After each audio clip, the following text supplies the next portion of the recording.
Welcome to Warcraft Geography, where we compare the real-time strategy maps to World of Warcraft and grasp at straws until our hands bleed. Warcraft II Beyond the Dark Portal strikes the hammer of action upon the anvil of narrative, massively expanding the roster of named characters and adding more depth to every event. The Horde boasts an impressive roster of heroes that are not only legends in their own right, but are now playable throughout the game as much as they appear in the intro monologues. We've got a lot of ground to cover before Draenor explodes, so let's crack on!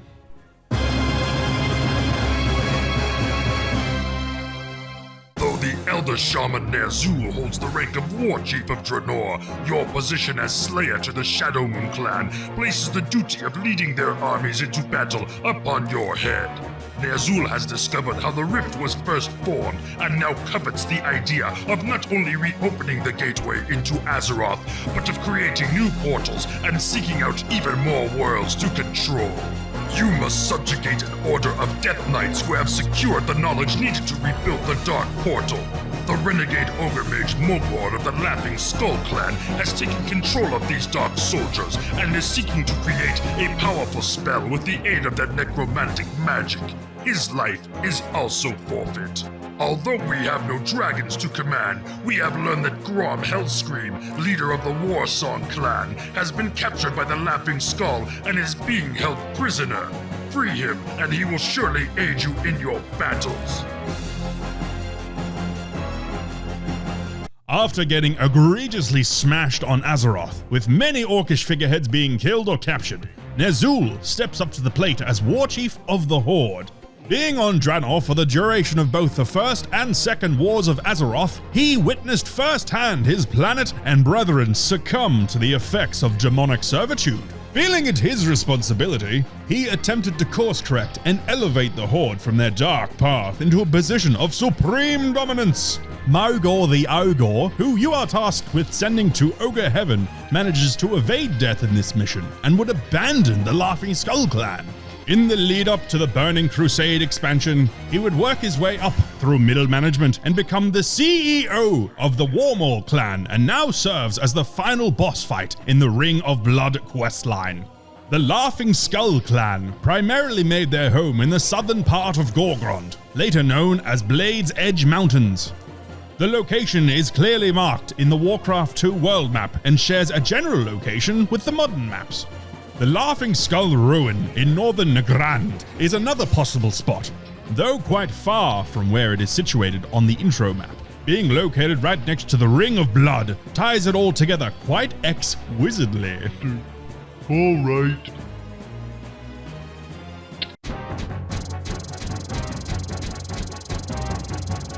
The Skull of Gul'Dan is a powerful artifact and essential for resurrecting the Dark Portal. A pathetic orc captain of the Bonechewer clan wears the skull as a symbol of his station and does not know of its true power.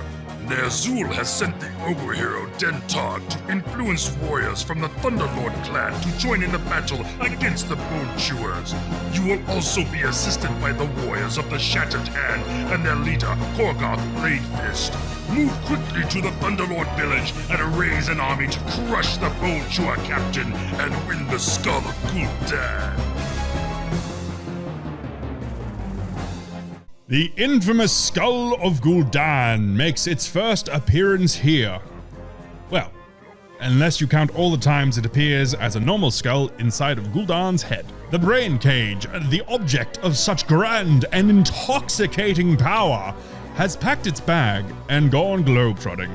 From the tomb of Sargeras, where it was divorced from the rest of Gul'Dan and promptly retrieved by one of the escaping warlocks. And that unnamed warlock was killed, and the skull was taken by a warrior. And that unnamed warrior was killed as well. The skull then fell into the hands of Hyrkan Skullsplitter, and sits wasting its magical potential upon that simpleton scalp. The mission map points to the southern Blade's Edge Mountains, lining up precisely with the Thunderlord stronghold in Outland. With Dentog mustering a fighting force there, he then marches south into Terakar Forest, before arriving here at the Bonechewer Ruins. Not that they were always ruins. No. With the layout of the map in-game, it could be that the attack is launched from Stonebreaker Hold. It's a bit abstract, with its many river junctions and bridges being straightened out and becoming one.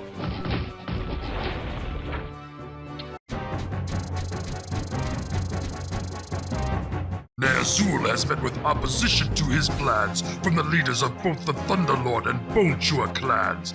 They desire to journey to Azeroth and have their clans triumph where Doomhammer had failed.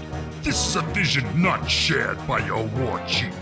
You are to lead the forces of Shadowmoon against the strongholds of both Bonechewer and Thunderlord. Once these weak fools and their clans are removed, no others would dare to interfere with the dark schemes of Ner'zhul. It's not even Act 2 yet, and the first flames of betrayal begin to burn across the tribes. Raise an army with Thunderlord's one mission, and actually dispose of them in the next. Given the overview map showing this bout of destruction happening south of the last, I still stand by the theory that these battles take place in Terrakar Forest, at, in, and around the Bonechewer ruins. The ruins clearly contain the burnt-out husks of Orcish watchtowers and a town hall. The myriad of lakes flowing from Turum offer a similar amount of aquafication to the Warcraft II map. The difficulty in Beyond the Dark Portal is significantly higher than the base game, both in terms of sheer mechanical challenge and finding geographical anomalies that make any sense. We have more maps to compare, but none are strictly faithful. Outland in the Burning Crusade has exploded and has seen drastic changes to its landscapes. Warlords of Draenor would seem the obvious choice for comparison, but it's an alternate universe that comes with its own list of discrepancies, including, but not limited to, alternate timeline, an ever-expanding list of retcons, fluxes in the space-time continuum, and Bobby Kotick. If symptoms persist, seek healing from your local cleric. Overall, it's a similar affair to the previous mission, and that's all I have to say on the matter.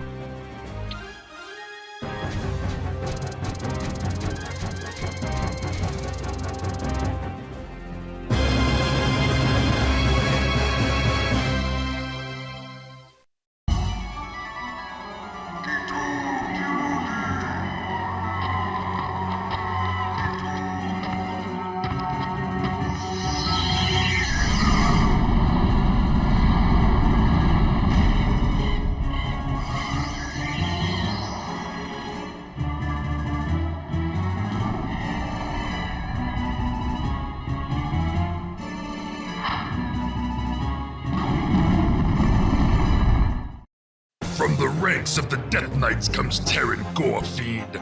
The death of Gul'Dan has placed these Dark Horsemen under the authority of no clan, but Gorefiend shares the desires of Ner'zhul to open numerous portals. He offers his influence over the Death Knights of Draenor in exchange for a world that the Death Knights can claim as their own. Using the knowledge gained at the defeat of the Ogre Mage Mogor and the necromantic powers of the Death Knights, Ner'zhul successfully awakens the arcane energies of the Mystic Rift. As you lead the forces of Shadowmoon into Azeroth, a human battlement that has been constructed to keep the portal closed stands before you. Destroy this citadel and claim the lands that surround the rift.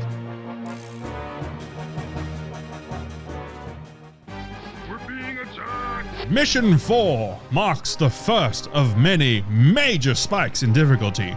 Tides of Darkness was a slow burn that climaxed in a crescendo of complicated, complex, and convoluted clashes, testing everything you'd learned with challenge after challenge until you realize that you could just spam the food cap with dragons and attack move across the entire map. Blizzard saw these dragon-based exploits and promptly tuned the Dark Portal's difficulty to a half-step below impossible. Even a great wizard struggles with level completion, so it's time to cast a spell of power.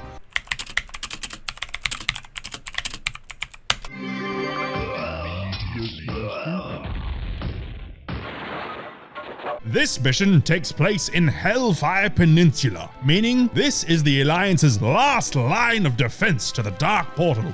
The Dark Portal, while well guarded, does not appear on this map. There are several fortifications dotting Hellfire, many of which are mere husks of their former glory. The intro map gives us a vague idea of where these events take place. Given the decimation of the Alliance here and the Horde's new focus on necromancy, this could well be the Expedition Armory. There are many violent battles in the aftermath of the Second War, and with Warcraft up to its tits in retcons, the staging of these battles and when they took place will seemingly forever remain a mystery. The way back to Azeroth is clear, and the Horde presses on! What is it?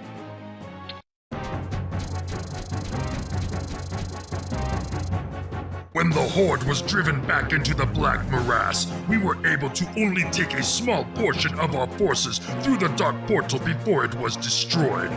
With the Dragon Queen Alexstrasza rescued and the Dragon Maw clan captured by the Alliance, we were no longer able to command these great winged beasts. While securing the rift and beginning construction of a new portal, your encampment is approached by a haggard grunt. His uniform marks him as a warrior of the Bleeding Hollow. He tells how those of his clan who did not return through the portal have eluded capture and imprisonment by the Alliance armies.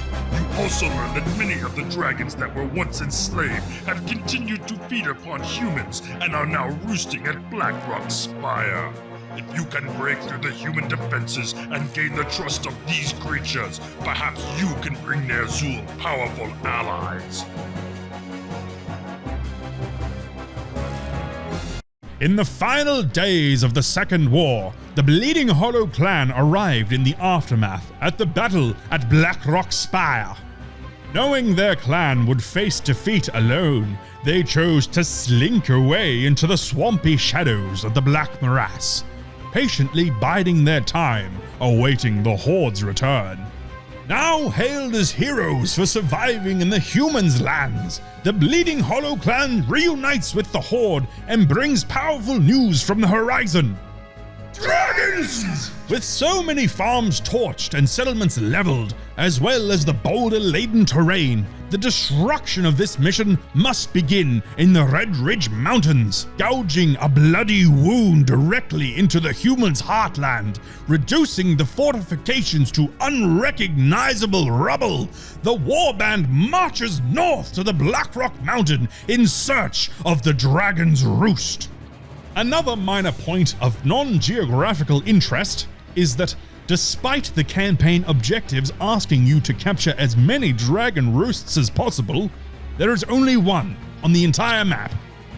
While campaigning to regain the dragons as a tool of warfare, the Orcs found a far more powerful ally than they could have realized.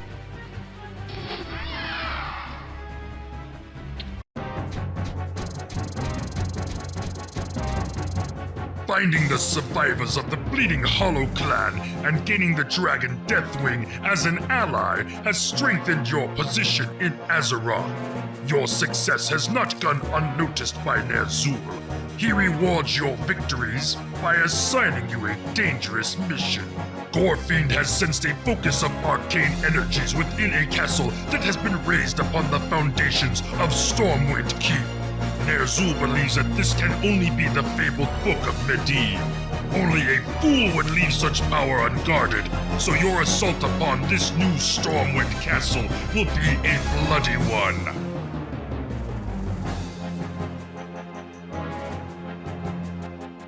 This is a public service announcement from the Council of Stormwind. The Stormwind community is working tirelessly to restore our great capital to its former glory. Freshly paved streets and new guard towers are just some of the new and exciting changes being brought about in the coming months, as well as a pristine new chapel, an edifice to our perseverance and resolve. Stormwind will forever stand as a monument to our ongoing protection and prosperity. This has been a public service announcement for the Council of Stormwind. The location of Stormwind is well documented. We've been there, we've seen it, we've kicked the doors down and smashed it to pieces. It's been rebuilt, and now we've returned to cast the debuildification ritual once more. Despite this mission and the destruction that plays out here, The events have of course been retconned. According to the novelization of Beyond the Dark Portal, relieving the humans of the Book of Medivh has instead been written as an undertaking of discretion as opposed to raising the entire city. Our boy Terran Gorefiend, along with an orcish troop who must be rogues with the Shroud of Concealment, slip past the city's giant walls and into Stormwind's library. Shh, this is a library. Ooh, but alas! The Book of Medivh has already been stolen. By whom? By whom? Let's turn the page and find out.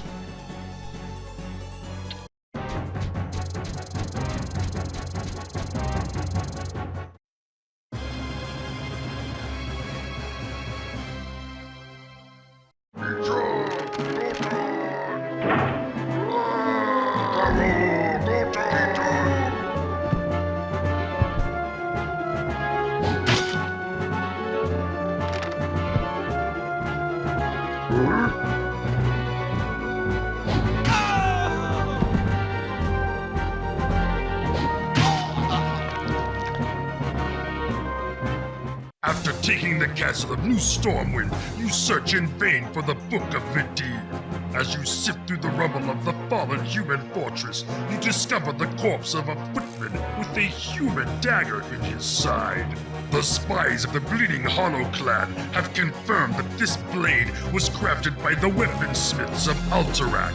These humans are the same that were willing to betray their own brothers, and it may be that they have stolen the Book of Medivh for their own purposes. They will regret their decision.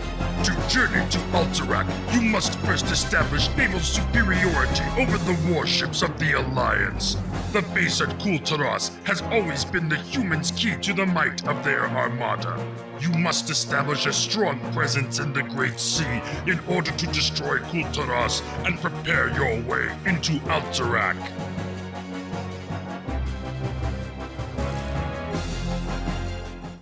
After the absolute bloat of the nautical missions in Tides of Darkness, Beyond the Dark Portal scales the amount of water battles back significantly and gives them a better quality over quantity vibe.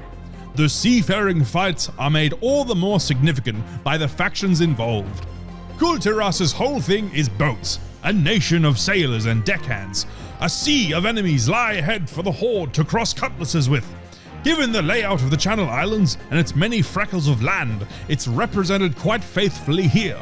While not appearing in World of Warcraft, I imagine that a long-abandoned Orcish maritime station might be located here, in this cove just north of Stormwind, especially with the guideline map pointing to the same region. Given the prominence of this island and the similarity of its shape to the Azeroth map of Warcraft II, this is likely Baelor. Very little is known about Baelor, as it has only appeared on a handful of occasions across the history of Warcraft. No mention of it in-game, meaning this representation is pure speculation. Baelor is listed as one of the Stormreaver clan's domains in the Warcraft II manual.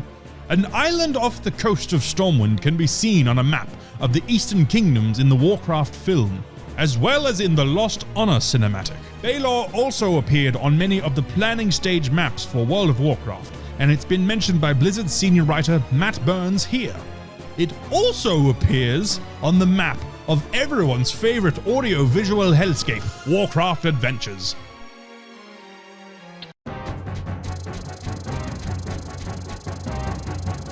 Now that you have cleared a path to the island of Tiras, you must send your wave riders against the core of the human fleet.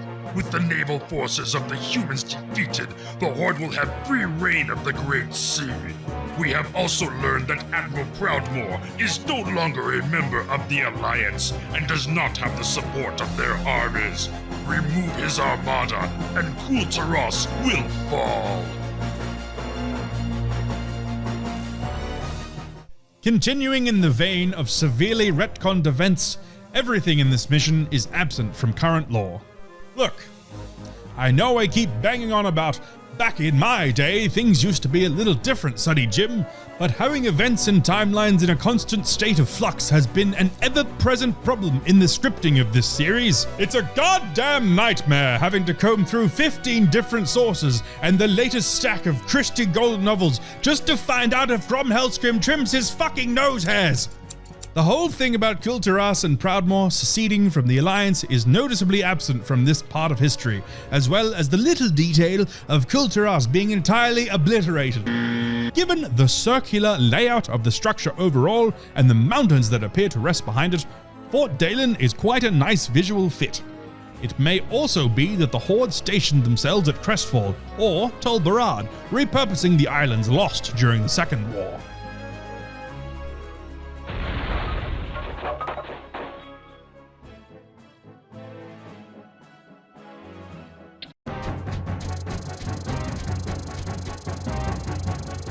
Now that the Great Sea is once again under the dominion of our Wave Riders, Ner'zhul has come upon a plan to increase the powers of the Dark Portal. While he was the tutor of Gul'Dan, the shaman bound their souls so that he could keep watch over his disciple.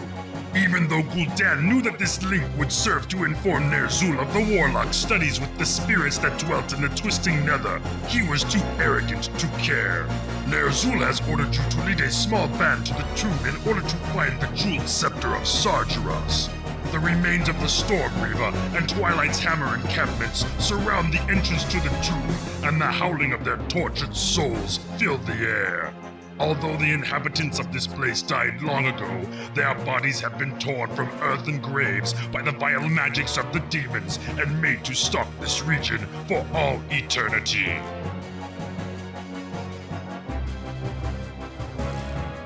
After so many pitched battles, it's time for an adventure. Your tiny troop must carry themselves through several increasingly difficult trials, with minor pit stops along the way to replenish troops and upgrade their armaments. The Orcish settlements here may be a holdover from the Horde's previous campaign and their most recent foray into the tomb, led by Gul'Dan before his ultimate demise. What the Alliance is doing in the area remains a mystery. No other stories indicate that humans have much business at Sargeras' grave, and the intro monologue is pretty explicit in saying, "This Orcs, this undead Orcs. Why the fuck are the humans here, and why are the paladins fighting alongside the demon?"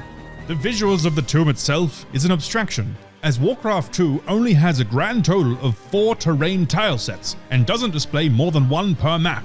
In my wizardly opinion, Warcraft Orcs and Humans did a better job of representing caverns, with the darkness surrounding the area of play being especially effective. The final boss of this mission is labeled Demon with Scepter. While looking menacing, if a little comical, it completely pales in comparison to the novel's description.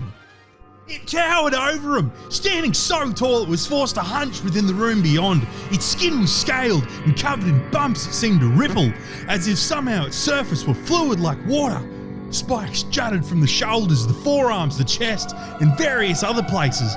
The overlong arms ended in huge hands with long claws. The face was too narrow at the bottom and too wide at the top, with slanting eyes that glowed a smoky, roiling yellow, and a tiny mouth, somehow filled with an insane number of razor-sharp teeth.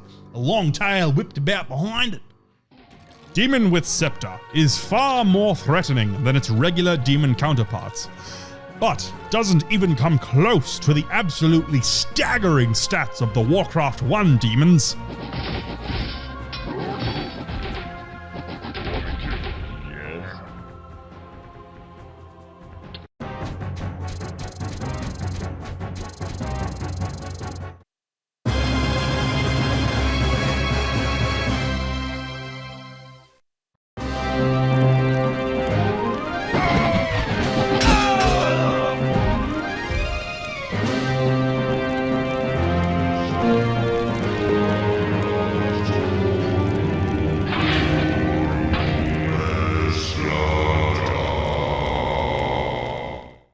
Capture of the jeweled scepter has greatly pleased Ner'zhul. Word has come that you are to entrust it to the remaining warriors of the Bleeding Hollow clan, as they are to return it to Draenor at all haste. Deathwing and his dragons deliver you to the keep at Alterac.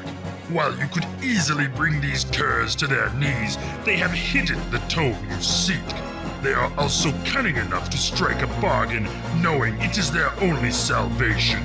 Should they tell you the location of the book, however, they fear the retribution of the nations of Lordaeron and Stromgarde. They would be willing to exchange the Book of Medivh for the destruction of these forces that sit along their borders. You must eliminate the military outposts maintained by Lordaeron and Stromgarde. Then, seal your pact by entering into Alterac, contacting the human mage who guards the book, and escorting him to safety.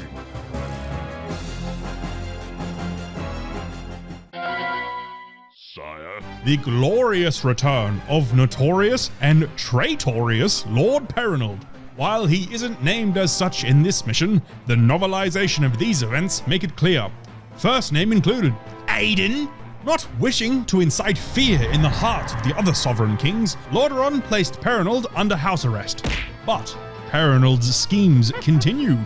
Despite his kingdom being under martial law, he employs a conscript to steal the Book of Medivh from Stormwind. Whether intentional or not, this happens immediately prior to the Orcs hitting the library for the same reason. Then, the events of this mission happen.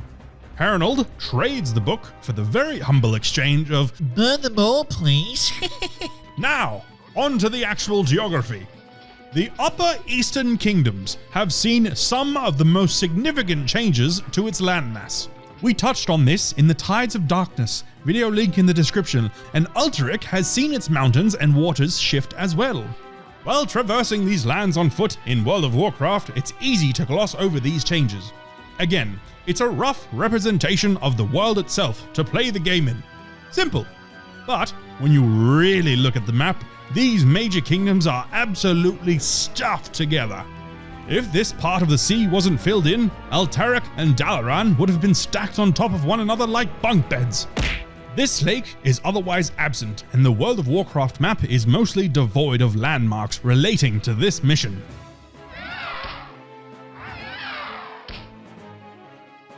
Destroying our city! Your request?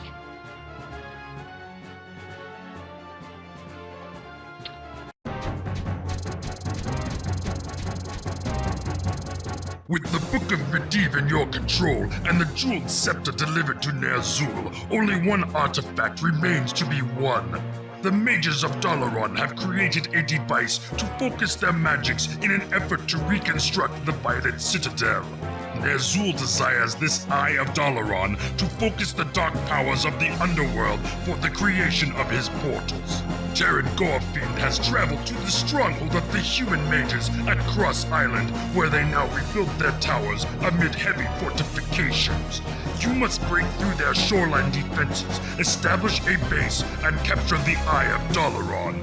No walls will protect them from the vengeance of the Horde.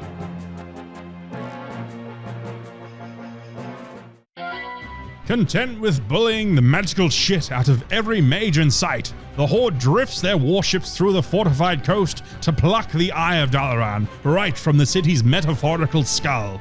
During this event, Terran Bloody Gorefiend tosses a coin into the Dalaran fountain, hence why you can fish it up in the World of Warcraft Wrath of the Lich King expansion. Wishes are a fool's pastime. Take this coin as payment for your precious eye. This is the 5th mission of the campaign that is a repeat of the base game, revisiting places where we've already committed the most unspeakable acts. Different maps, of course, but it's still a case of, remember that one place you destroyed? Well, it's back, and stronger than ever. Cross Island is another anomaly of Warcraft II. Though we'll explore it more in Warcraft III, it's another named location that promptly disappeared from Warcraft. A particular mage on the High Council of the Kirin Tor was present during this raid. They bore witness to the unholy power of the Death Knights. This would spark their interest in the research of necromancy, ultimately culminating in lichdom. This mage was Kel'Thuzad. I mention this now as a bit of a primer for the future, as Warcraft 3 geography will be extensive. So, keep your crystal ball subscribed for more!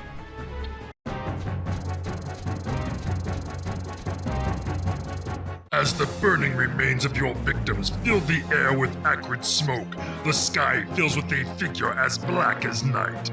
Deathwing descends, exhausted from his long journey from Grim Batal, bearing grave news from his brothers at Blackrock Spire. The Alliance has sent a host of warriors to the Black Morass and has engaged the forces of Warsong and the Shattered Hand at the Dark Portal.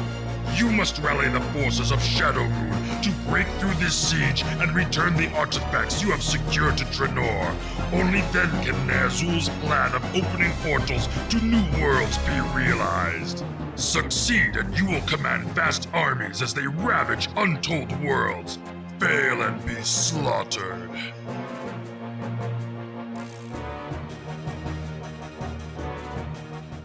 Tell me what to do! The final hurdle standing between the Horde and their expected dominance of other worlds. The great looming gate made by orcs for orcs. The visual appearance of the portal would change between Warcraft II and World of Warcraft, but the first time it takes its modern form would be on the cover of the novel The Last Guardian. Less spikes, more snake! This mission is the absolute pinnacle of Warcraft II. To complete it, you must have the wits and the tenacity of an orcish war chief. You must have mastery over the land, the air, and the sea. You must break through an Alliance stronghold before you can even establish a base, and it's all gas and no breaks from there. Persevere, and the Dark Portal will be yours to claim!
Ner'zhul holds the ancient scepter of Sargeras in the air and intones the final words of the spell of conjuration.